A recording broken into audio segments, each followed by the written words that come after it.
why I'm opening up Cobra Kai. So we can fight back. Take down... No, I'm not opening up Cobra Kai, am I?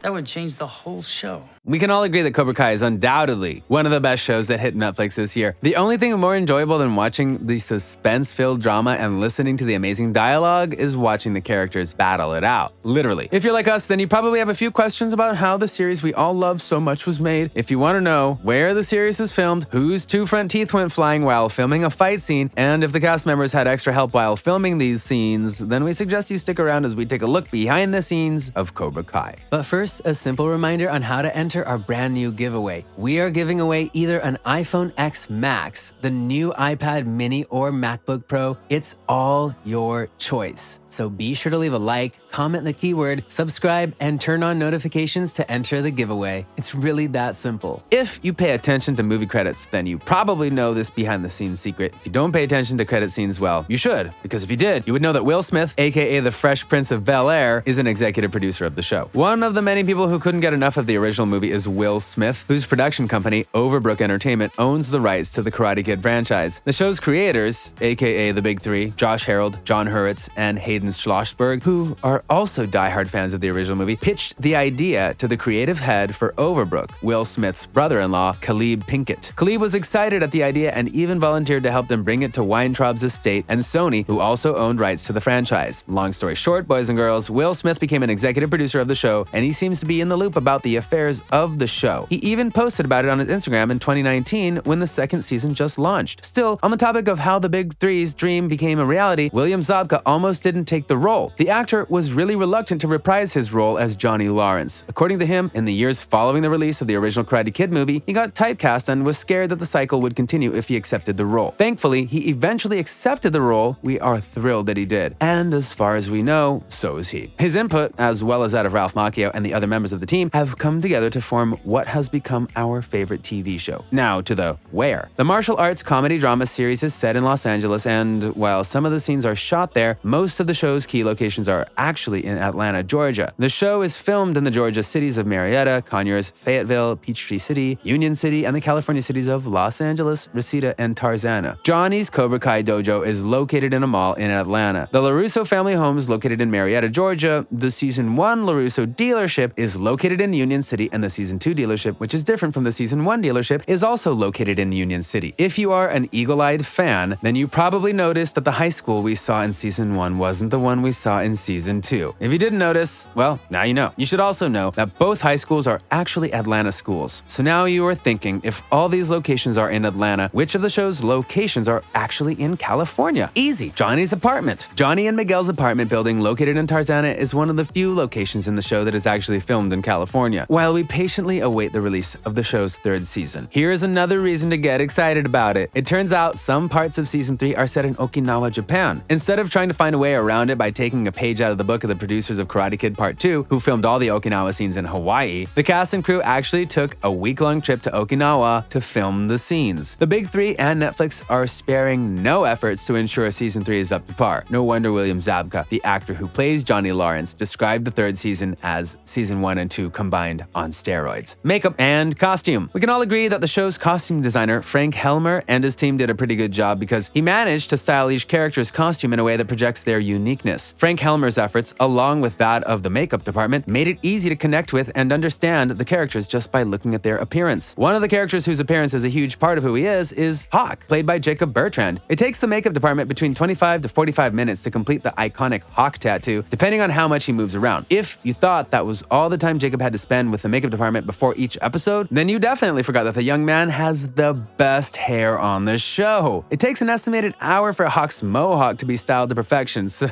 in total it takes about 1 hour 45 minutes to perfect Hawk's appearance. Considering how badass Jacob looks in every scene though, it's safe to say that his makeup routine is 1 hour 45 minutes well spent. Before we discuss the special workout routines of the characters and how exactly the fight scenes are filmed, here's a fun fact for you. Mary Mauser, the actress who plays the role of Daniel LaRusso's daughter, Samantha, got to keep the outfit she wore for her date with Miguel in Season 1. Now to the part you've all been waiting for, the making of the fight scenes. It's not uncommon to see actors in action movies kicking back and sipping cocktails while their stunt double doubles battle it out in the scenes that involve actual action. But the cast of Cobra Kai is quite different. It's no news that the older actors who are reprising their Karate Kid roles in Cobra Kai already had prior martial art training. In fact, William Zabka continued his karate training after Karate Kid and became a second-degree green belt. Some of the younger actors also had prior martial arts training, and the ones who didn't had to take basic karate classes. Actors like Xolo Maridueña, who plays the role of Miguel, Cobra Kai's star student, had to take things further by undergoing intense training. In an interview with Glitter Mag Rocks, Xolo opened up about his training, saying, "My training was a daily 2 to 4 hour regiment of working with professional stunts, martial arts, boxing, strength, and yoga instructor teams to get me in amazing shape." Okay, you have to admit that's pretty tough, but all the training paid off in the end because the fight scenes were epic. Before a fight scene is filmed, the actors have a few days, which of course is never enough time, to choreograph their moves. While the actors are pretty talented and each of them can pack and take a punch, they all have stunt doubles because sometimes things get a little too tough. One of the most epic fight scenes in the movie was the school fight between just about all the cast members, excluding Zabka and Ralph. That started out as a result of the confrontation between Samantha and Tori. The fight scene was filmed in 4 days and was a one-shot take, which means there were no cuts in the camera or the acting. Actors had to duck and hide anywhere they could just in time to be replaced by their stunt doubles, who, in turn, had to duck for the actors to get back in. Remember the part where Robbie, played by Tanner Buchanan, was thrown on the ground and landed on his face? That was Tanner's stunt double Kane, and that hit sent his 2 fake front teeth flying out. The part where Xolo got slammed against a locker during the fight? Yeah, that wasn't him. His stunt double took that blow. Ouch. In addition to using stunt doubles, the show also uses special effects like ropes attached to the actors. That's how they were able to shoot the mall fight scene where Samantha executes the perfect Matrix kick, and also Miguel's Season 2 finale epic fall. With the help of 2 balance beams and a wire around his waist, Xolo was made to fall 1/3 of the way. And then he was replaced by his stunt double, who painfully crunch landed on the stairwell landing. Whatever Miguel's stunt double is getting paid, we hope it's worth all the terrible blows he took like a champ in the Season 2 finale fight. Sadly, all the stunt doubles and all the effects in the world couldn't stop little accidents from occurring here and there. One such accident occurred in the first fight of Season 1 between Zabka and the bullies. In an interview, Zabka confessed that he pulled his hamstring and jammed his toe, making it go right back into his foot. Yikes, that has gotta hurt. Zabka isn't the only cast member who sustained injuries while filming a fight scene though. During the Season 2 finale fight, actress Mary Mauser misplaced her hand and ended up sustaining a hand injury that caused her to spend the night in the ER. The following morning, Mary returned to the set to continue filming the fight. If you look closely enough, you would see that her fingers are taped together. She's a tough one, that one. Lastly, to the question of how much. Netflix is pretty tight-lipped about production secrets, so it's no surprise no official budget has been released. What we do know, however, is that the show is pretty profitable, which is why it got renewed for the 3rd season. Since the show doesn't shoot in too many different locations, the showrunners get to save money on that as well. This, ladies and gentlemen, is where we draw the curtains on today's video. Thank you for watching!